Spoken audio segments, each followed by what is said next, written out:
South Korea is among the top 10 most developed nations in the world. Seoul, the nation's capital, is an ultra-modern city filled with sleek high-rises and time-tested palaces, tempting street food, vibrant shopping districts, and much more. The city is the most populous in the country with a population of close to 10 million people. You can get to experience the entire culture and history in this massive city itself. Whether you want to see the latest K-pop sensation, take a late-night food and drink tour, or find serenity in a spa or temple, South Korea's capital has something to offer 24/7. In this video, we take a look at the best tourist attractions and things to do in Seoul. Stay tuned. Before we begin this video, if you're new to the channel, make sure you like and subscribe to the channel. Turn on the bell for the latest notifications and updates. That way, you'll never miss a video from us. With that said, let's not waste any more time and get right into today's content. Step back in time at Gyeongbokgung Palace. If you only have time to see just one site in Seoul, make it the splendid architecture, serene pagodas, and maze-like grounds of Gyeongbokgung Palace. Originally built during the reign of the powerful Joseon dynasty in the 14th century, the palace was destroyed during the 16th century Imjin War, then rebuilt in the 18th century. Gyeongbokgung is the largest and most elegant of Seoul's 5 royal palaces. Take in the ceremonial changing of the royal guard in front of the massive Gwanghwamun Gate before strolling the grounds to admire striking hip and gable buildings, tranquil ponds, and delicate cherry trees. Wrap up your visit with a stop at the National Folk Museum of Korea, which sits on the palace grounds and features exhibits on traditional Korean culture. Keep in mind you have to pay a small entry fee of around $8.5 when you visit. Explore Bukchon Hanok Traditional Village. For a taste of Korean traditional culture and architecture, a visit to the Bukchon Hanok Village is a fun and educational way to spend an afternoon. This preserved district of several ancient neighborhoods gives you a feel for what it was like to live in Korea 600 years ago. It's right in central Seoul, in the area between the Gyeongbokgung Palace and the Cheongdeokgung Palace. The neighborhoods of narrow streets feature hanoks or traditional Korean houses. It's a unique place as it's a historic area, very popular with tourists, but it's also a real neighborhood because the houses are all occupied. Some of the hanoks are now guest houses and bed and breakfasts, and a few are museums and can be toured. Others are cultural centers showcasing traditional crafts and other historic aspects of Korean life, but most are private homes. Visit the National Museum of Korea. The National Museum is a must-see attraction in Seoul. The National Museum showcases the incredible history and artwork of Korea and the Korean people. The museum, one of the largest in Asia, is in the city's Yongsan district, close to Itaewon. It focuses on archaeology, history, and art, and includes a vast collection of works and objects going back more than 1,000,000 years.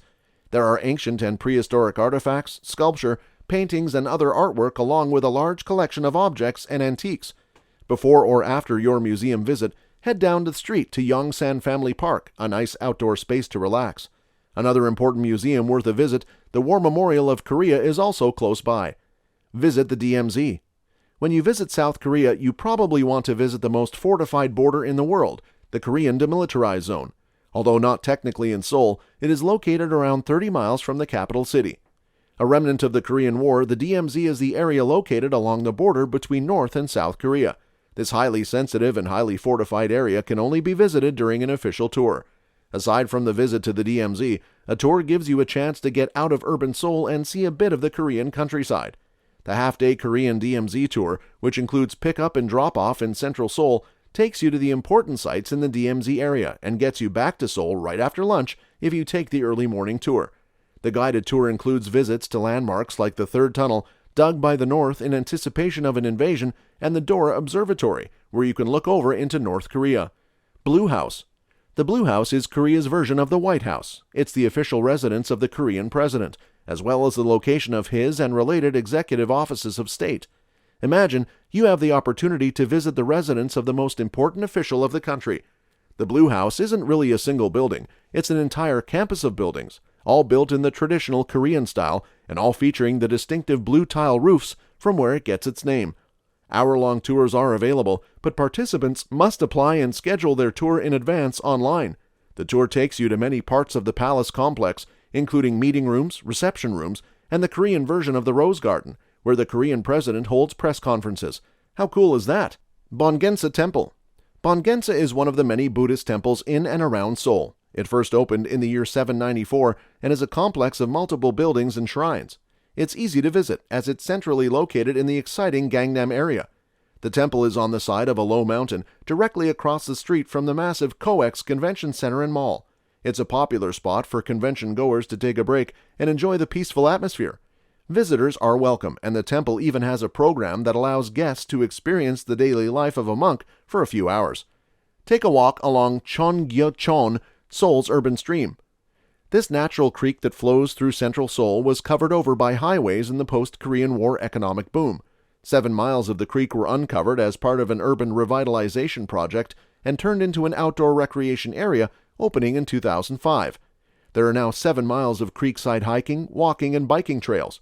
It really has changed the CBD of Seoul by bringing an artery of water and green into what was a very urbanized, crowded area. The creek is also home to the spectacular Seoul Lantern Festival held each November. Ornate lighted paper lanterns are displayed in and along the creek, and each night thousands of people line the creek to view and enjoy the floating artwork. Gyeongbokgung Market. Seoul's best street food market combines a taste bud tempting array of street food vendors under one large roof. The market features rows of food stalls offering every kind of Korean food you can imagine. Most stalls have small chairs in front of them, creating tiny restaurants where you can sit and have a meal. It's all about tasting things here, and a smile and request will get you a sample of most of the things on offer. The market is in central Seoul and it's open from 9 a.m. till 10 p.m. The most popular things sold here are bindae-tok, bibimbap, gimbap, tteokbokki, and various types of noodles. Other parts of the market have vendors selling clothes and household items. Spend a Sunday in Insadong. This unique neighborhood is filled with small stores that sell Korean traditional folk and handicrafts, along with art galleries. Stores sell things like hanji or traditional handmade paper, hanbok, which is traditional clothing, teas, pottery, and unique artwork. The galleries in Insadong feature Korean fine art of all types. There are also a lot of tea houses and small cafes, perfect for a break during shopping adventures. The Insadong area really comes alive on Saturday afternoons and all day Sunday, when streets are closed to traffic and it becomes a giant craft and culture fair. Aside from food stalls and vendors, there are traditional music and dance performances and other cultural exhibits. Shop for the latest trends in Myeongdong. You'll want to break out the credit card for an afternoon of spending in Seoul's most famous shopping district. Myeongdong is renowned for trendy fashion labels, deluxe department stores, and cosmetic boutiques packed with famed K-beauty products. Once you've sufficiently stocked up on mask sheets and moisturizer at Olive Young, Innisfree, and Etude House, check out the Myeongdong Night Market for quirky souvenirs and traditional street food. The area is also home to some of Seoul's cutest cafes, with the Pink Pool Cafe at the Style Nanda Pink Hotel flagship store being the ultimate eye candy. This confectionery-colored spot has an ice cream parlor vibe, indoor ornamental pool, and sweet as sugar art decor, making it a popular place for photo shoots. Seoul has a lot to offer. Whether it's traditional architecture or modern technology and shopping plazas, this is one city you'll want to visit and enjoy. Hope you enjoyed watching this video. Thanks for watching.